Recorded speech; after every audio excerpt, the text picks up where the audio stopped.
Bon, je tiens à faire un petit disclaimer, cette vidéo-là n'est pas du tout sponsorisée, ok? Ce que je vais vous présenter, le produit que je vais vous présenter là, exactement, il n'y a pas de sponsorisation. C'est juste que là, je me suis rendu compte, oui, de à quel point elle est pratique en fait. Parce que j'ai une machine à café là-haut, voilà, mais il faut les deux mains. Mais là, je ne peux pas utiliser mes deux mains parce que tu es sur moi. Et tu veux pas descendre. Donc comme tu veux pas descendre et j'ai envie de me faire un café depuis ce matin, mais je ne peux pas parce que tu refuses aujourd'hui de me lâcher. Exactement, oui je sais, ok, oui, ok, je sais. Pourquoi tu veux pas? Oui, d'accord. Ok, mais t'inquiète pas, je te lâche pas aujourd'hui. Donc, j'expliquais tout simplement à ceux qui hésitent à s'acheter une machine à café portable que ça peut être utile même à la maison, tu vois. Parce que regarde, là, papa, il veut faire son café, mais il peut pas parce que tu es sur lui. C'est pas que papa ne veut pas de toi, hein, c'est pas ça. C'est juste que là, j'aimerais utiliser mes deux mains. Mais te connaissant, sachant que dès que je vais avoir quelque chose dans la main, tu vas l'agripper. Parce que tu le prends pour agripper. Tu agrippes les choses. Donc, ce que papa fait, il va utiliser directement sa machine à café portable de chez Handpresso, le modèle Anywhere. Ok, celui-là. Donc, qu'est-ce qui va se passer? On va prendre la capsule qui est ici. On prend la capsule, tu vas voir que je peux tout faire avec une main. On prend la capsule et on la met ici, dans l'emplacement qui est là, tu vois, dans cet emplacement. Tu vas déjà agripper. Regarde, avec une main, je viens de le faire. Attends, je le refais. Clac. J'ai pris la capsule, clac, avec une main.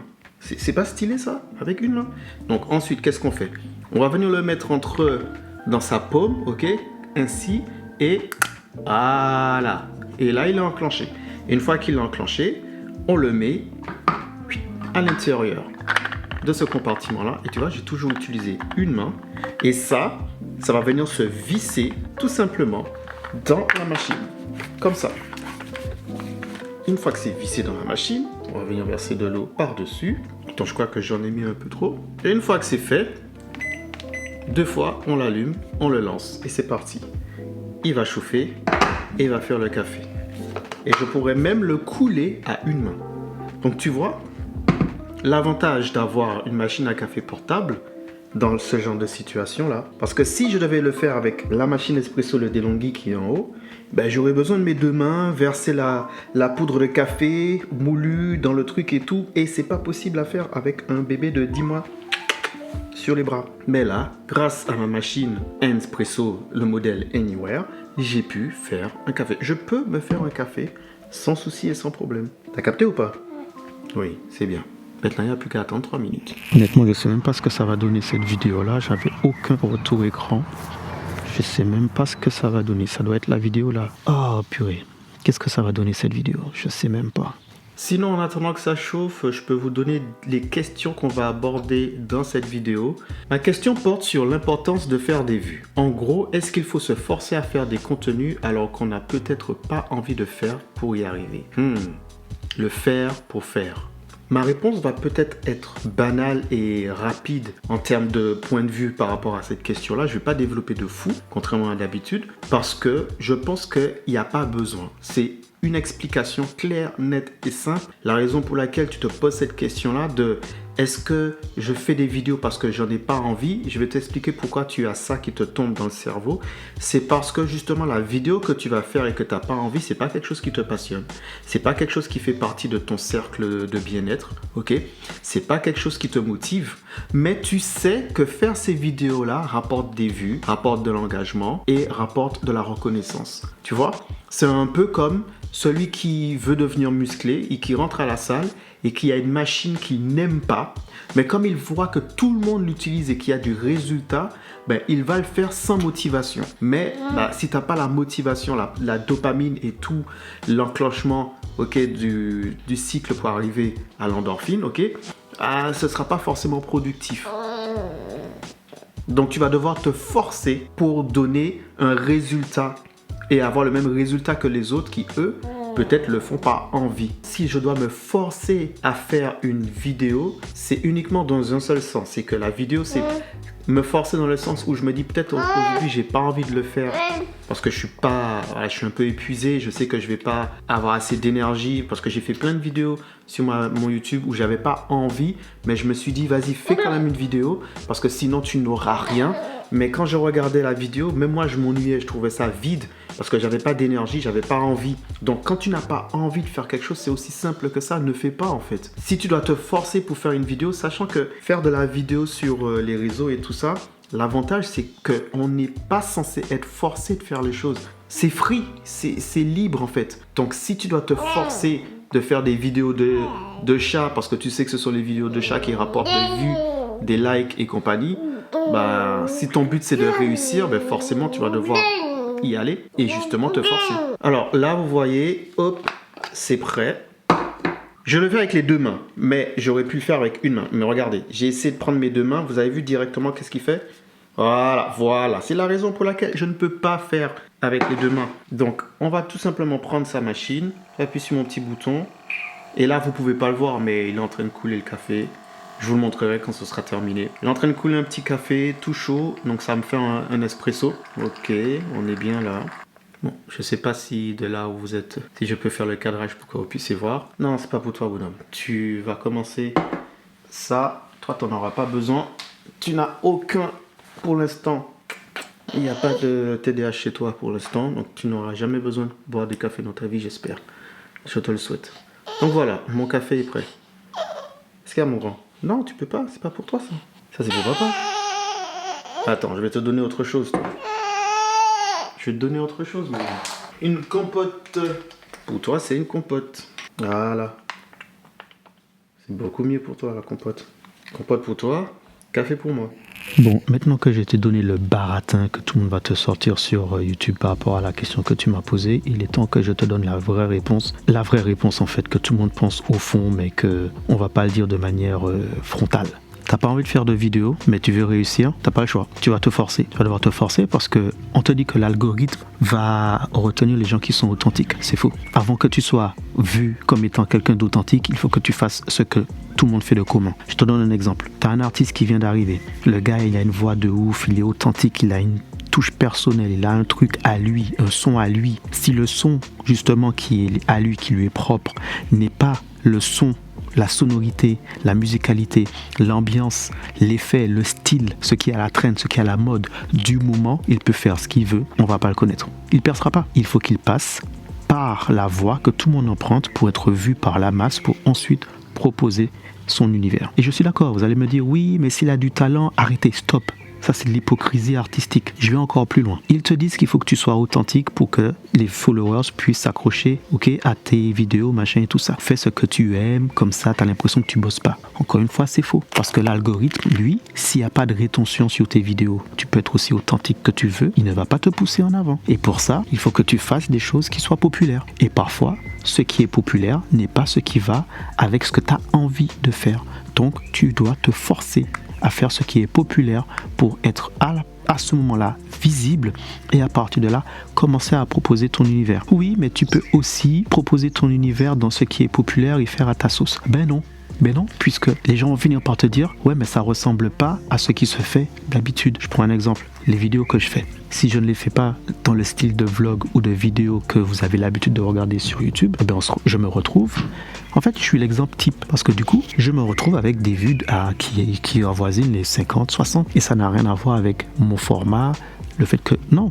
C'est juste, comme je l'ai déjà expliqué dans d'anciennes vidéos, c'est ce que je propose n'est pas populaire. Donc, ça attire de moins en moins de personnes populaires. Et quand ça tombe sur quelqu'un que ça pourrait intéresser, il n'y a pas assez d'accroche pour que cette personne-là aille plus loin dans la vidéo. Elle va décrocher au bout des premières secondes, des 3 ou même 30 premières secondes. Et pour que je puisse faire que cette personne-là tenir mes 30 premières secondes, je dois avoir un discours qui ressemble à ce que, on peut dire un discours catchy, entraînant, percutant. Donc, je dois faire ce qui est demandé, ce qui est populaire. Bon alors, sachez que si vous êtes arrivé jusqu'ici dans la vidéo, c'est que vous faites partie des rares personnes dans notre population à être capable d'avoir plusieurs styles de musique dans leur playlist, de découvrir des différents styles de musique qu'ils n'ont pas l'habitude d'écouter.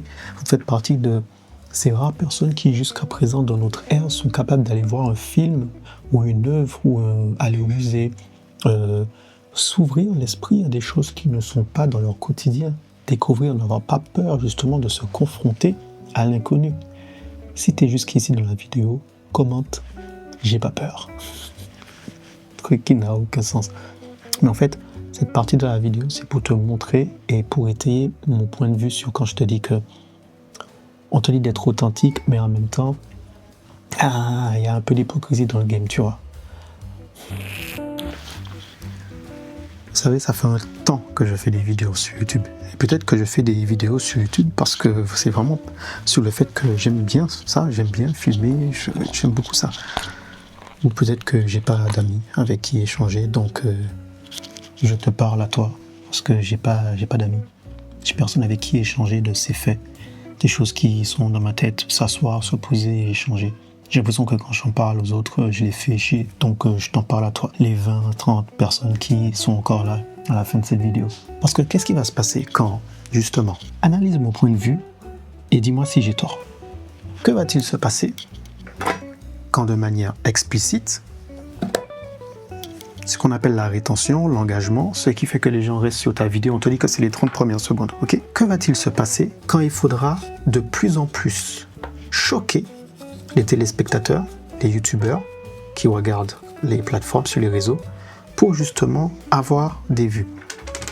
Jusqu'où on va devoir aller pour donner envie aux gens de regarder nos vidéos? En fait, où est la ligne? Est-ce que la ligne, d'une certaine façon, n'a pas déjà été franchie, puisque beaucoup font des vidéos, des styles de vidéos, alors qu'ils n'ont pas envie de les faire, ils aimeraient faire des choses beaucoup plus simples, beaucoup moins, voilà, mais ils se sentent obligés parce que sinon, leur vidéo ne décolle pas. Que va-t-on faire quand, pour qu'une vidéo YouTube puisse commencer à recevoir de l'engagement, il faudrait une image choquante, dramatique, afin de pouvoir capter l'attention du téléspectateur. Et que YouTube finira par être obligé d'une certaine façon à s'y conformer, puisque depuis le départ, elle met en avant uniquement un certain type de contenu qui suit un certain type de règles. Je sais pas, c'est une vraie question que je me pose. Jusqu'où on doit aller pour attirer votre attention?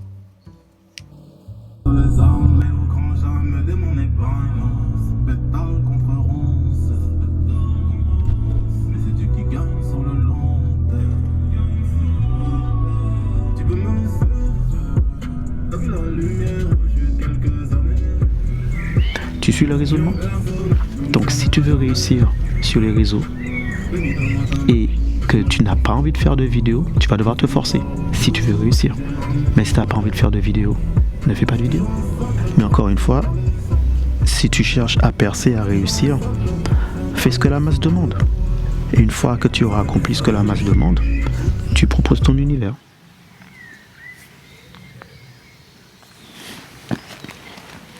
Là, mon café, je ne le ferai pas avec ma machine portable, je le ferai avec mon DeLonghi cette fois-ci.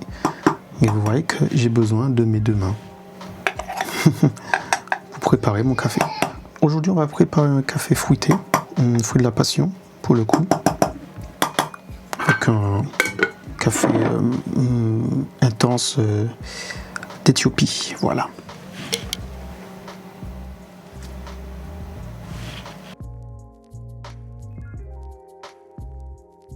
Je pense que certains youtubeurs qui donnent des conseils à un moment ne sont pas assez honnêtes quand ils vous disent qu'il faut être à la fois soi-même, mais qu'ils vous donnent quand même des méthodes en vous disant que si vous ne les faites pas, vos chaînes décolleront pas. Parce que eux, arrivés à un certain moment, ils ont fait les choses qui a permis de mettre en place justement ces paramètres pour décoller. Et maintenant qu'ils ont une bonne notoriété, une bonne stabilité, ils peuvent s'en foutre. Ils en ont plus besoin.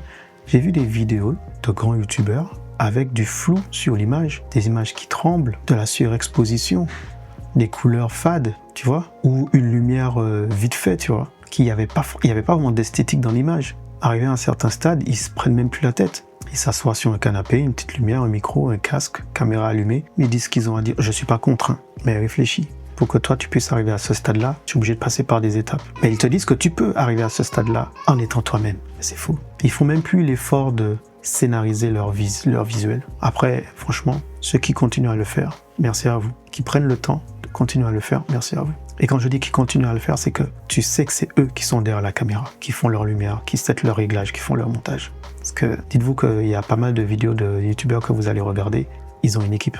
Retiens ça. Arrivé à un certain stade, t'en as, ils ont une équipe. Alors certains diront peut-être que mon discours est très pessimiste et tout ça. Non, c'est juste la réalité en fait. Par rapport à la question qui m'a été posée, je suis juste réel, factuel et tangible. Regarde bien sur YouTube, regarde toutes les vidéos qui vont te dire comment réussir sur YouTube en 2025, comment faire grandir une petite chaîne YouTube à devenir une grande chaîne YouTube, comment passer de 0 à 1000 abonnés. Et regarde, à chaque fois ils vont te donner les mêmes recettes. Il faut que tu sois percutant au début, il faut que tu trouves ta niche et il faut que tu arrives à accrocher ton auditoire, ce qui est la base en vidéo, je suis d'accord. Mais moi ce que je trouve qui est triste, c'est que c'est la base en vidéo pour de la télévision. Parce que pour la télévision, il faut un truc qui accroche. Il faut que le téléspectateur reste sur ta chaîne pour que tu puisses passer les pubs et justement pour que la rétention et l'audience, l'audimat te fassent gagner des thunes. Moi, ce que je trouvais stylé et génial avec YouTube et les réseaux, c'est que tout le monde pouvait juste balancer ce qu'il avait envie de balancer, tu vois. Et tu peux juste regarder quelqu'un, même si il fait pas comme tout le monde. Et que quand tu te rends compte que ce qu'il dit est intéressant, tu restes. Même si c'est pas la vidéo de l'année, tu vois. Moi, c'est ça que j'aimais sur YouTube. Moi, ça m'arrive de regarder. Je regarde même plus les gens par rapport à leur nombre d'abonnés ou le nombre de vues. Je vais sur YouTube et puis si j'ai envie de regarder quelque chose, je tape ce que j'ai envie de regarder et je regarde quelqu'un qui va me proposer par rapport à ce que j'ai envie de regarder. Si j'ai envie de regarder un review, par exemple sur le Mac M4 qui est sorti, le MacBook Air M4 qui est sorti, je vais taper MacBook Air M4 directement sur YouTube et je vais regarder ce qu'ils disent. Je vais écouter ce qu'ils disent. Même si le mec il est assis dans une salle, c'est pas l'éclairé et tout, il a son micro qui est pas bien branché, mais si ce qu'il dit, je trouve que c'est pertinent, je continue à regarder. Mais on est arrivé à un stade où même nous, en tant que spectateurs, on est devenus des critiques. Tu vois, on est devenus des critiques. C'est comme pour les Oscars, maintenant tu apprends que on oblige le membre du jury à regarder les films. Ah ben voilà, sur YouTube on est devenu comme ça. Si la miniature ne t'attire pas, tu regardes pas. Si le titre ne t'attire pas, tu regardes pas. En fait, en gros, j'ai l'impression qu'on est devenu con, qu'on est devenu, tu sais, un peu bénette, un peu bête, un peu simple d'esprit. Je vais pas dire stupide, mais vraiment dans le cas où cérébralement, le niveau, le QI, le quotient intellectuel, il a l'air d'être très bas, qui fait que limite, on doit attirer. Regarde, un peu comme Homer Simpson qui a été fait « Ouh, un papillon bleu !» Je sais pas, c'est pour ceux qui ont la ref. Et ça a enlevé de son charme à la plateforme qui était que tu pouvais trouver tout et n'importe quoi. Maintenant, toutes les miniatures se ressemblent. Tous les vidéos se ressemblent. Ils ont tous le même discours. Ils ont tous les mêmes équipements, les mêmes colorimétries, les mêmes techniques, les mêmes endroits, les mêmes studios. Je me suis rendu compte que je regarde de moins en moins. En tout cas, les gros youtubeurs, ils m'intéressent de moins en moins. Parce que même eux, je les soupçonne de voler des idées de petites chaînes. Parce qu'ils sont arrivés à un stade où, à part sortir et parler de nouvel équipement, ils n'ont plus rien à dire. Je les soupçonne d'aller regarder ce que les petites chaînes font et de l'emmener sur leur audience. Du style, tu as un gars qui parle de comment il se sent quand il utilise tel appareil par rapport au regard des autres. Mais tu as un youtubeur qui va te faire une vidéo de ce style-là, alors que quand tu regardes ses anciennes vidéos, il parle que de tech, que de produits, que j'ai fait ceci, j'ai fait cela. Et là, vu que maintenant ils ont plus grand-chose à dire, les gens ça les intéresse plus, ils commencent à devenir un peu plus authentiques. Voilà, moi c'est ce que j'ai à dire sur ce sujet. Et j'espère avoir répondu à ta question. Alors, est-ce que pour autant ça veut dire qu'il faut se décourager ? Est-ce que pour autant ça veut dire qu'il faut laisser tomber ? Si je n'ai pas les moyens et le budget et l'équipement nécessaire pour que mes vidéos ressemblent à ce que font la plupart des grands youtubeurs et que mes vidéos ne font maximum 40 à 50 vues. Qu'est-ce qui me pousse à continuer ? Pourquoi je ne fais pas justement des vidéos qui vont m'aider à me faire connaître un peu plus ? Pourquoi je ne fais pas ce que tout le monde fait ? Ça, c'est des questions qu'on peut se poser, tu vois. Moi, je pense que chacun y voit ce qu'il a besoin, en fait. Chacun y voit où il veut arriver avec sa chaîne YouTube. L'énergie que tu mets dedans. Pourquoi tu mets cette énergie dedans ? Où est la finalité que tu veux faire ? Tu veux faire de l'argent ? Fais ce qui est populaire. Tu as un message à faire passer ? Fais passer ton message. Si tu as un message à faire passer et tu veux toucher le maximum de personnes, tu fais ce qui est populaire. Tu mets du tien, mais dis-toi que ça peut prendre du temps. Bon, alors, concernant la dernière question de cette vidéo-là, il n'y a eu que 2 questions dans cette vidéo. Il y a une question qui a été posée et la question elle est très pertinente. C'est quelque chose que je ne m'étais jamais rendu compte, mais maintenant que la personne m'a posé cette question-là, je m'étais déjà interrogé dessus, mais je ne m'étais jamais attardé dessus. Et la question est celle-ci. Les gens qui sont originaires d'une île, n'importe où dans le monde, ont-ils plus le sens artistique des choses? C'est vraiment une très très bonne question. Parce qu'il me semble, et j'ai vraiment cette impression, qu'effectivement, les gens qui, en tout cas les peuples ou les personnes, ou voilà, les différents artistes qui viennent des îles, ils voient les choses avec beaucoup plus un sens artistique que les autres. Laisse-moi avoir le temps de développer. Je pense que c'est plus par rapport à la culture que du fait d'être sur une île. Honnêtement, je pense que c'est ça. Je pense que ça n'a rien à voir avec forcément le fait d'être sur une île, mais je pense que c'est le fait de par la culture, de ce qui se trouve dans ta culture. Plus ta culture est riche, artistiquement parlant, donc plus ta culture, dans ce qui la dominance, elle est capable d'exprimer ses émotions à travers différentes méthodes, ben, ça crée des populations qui voient le monde avec beaucoup plus de vision artistique. Si ta culture est très musicale, ben la plupart du temps, tu verras le monde en musique, tu vois ce que je veux dire? Art de la peinture, les trucs comme ça. Bon, j'ai du mal à vraiment expliquer mon point de vue parce que je suis en train de développer en même temps où je te parle. Ben, c'est vrai que tu seras beaucoup plus attiré par ces choses-là. Mais je pense que c'est plus par rapport à la culture, pas forcément du fait d'être sur une île. C'est ce que je pense honnêtement. Donc si vous avez un point de vue par rapport à ça, mettez-le moi en commentaire. Voilà ma vraie réponse sur ça. Je ne pense pas que ça a un lien avec le fait d'être quelqu'un des îles, comme je l'ai dit tout à l'heure, et que c'est par rapport à la culture. Et je vais rajouter ceci. Plus l'artiste est proche de sa culture, et plus il est capable d'exprimer ses émotions en utilisant un moyen artistique du coup, ben plus son message est puissant et impactant. Et ça n'a rien à voir avec le fait d'être sur une île ou pas.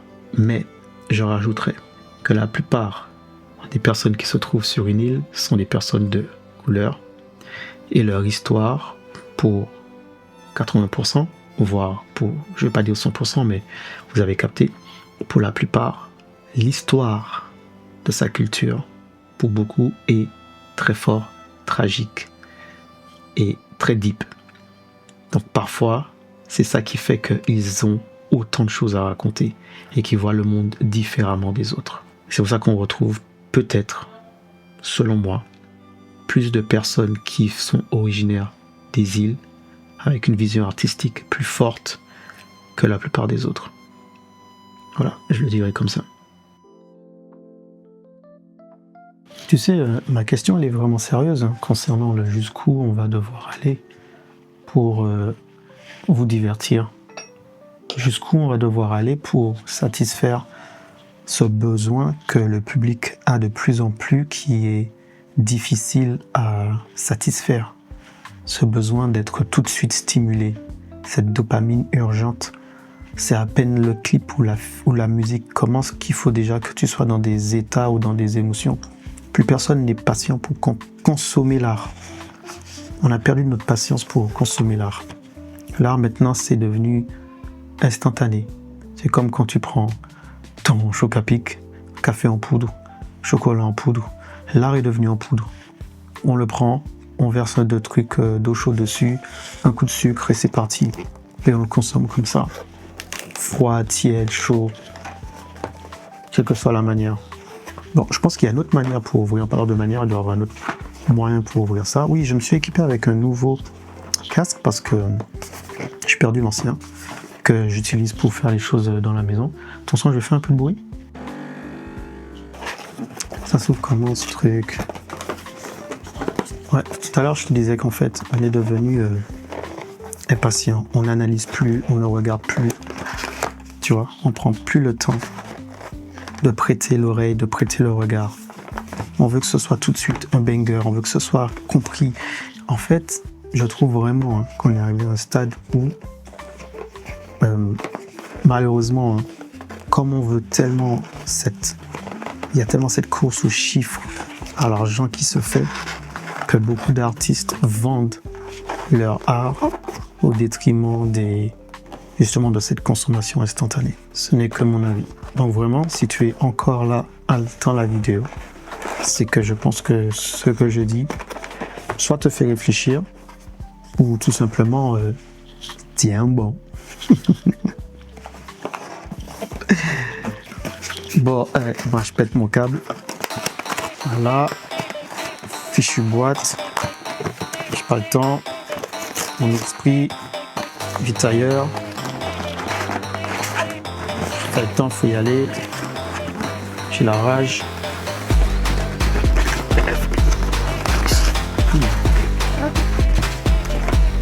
Aucun sens. Sur ce, c'était une partie assez courte aujourd'hui. J'espère que vous avez apprécié cette vidéo. On part sur le dernier volet qui sera pour la semaine prochaine. Je te donne rendez-vous à la prochaine vidéo. Stay flow.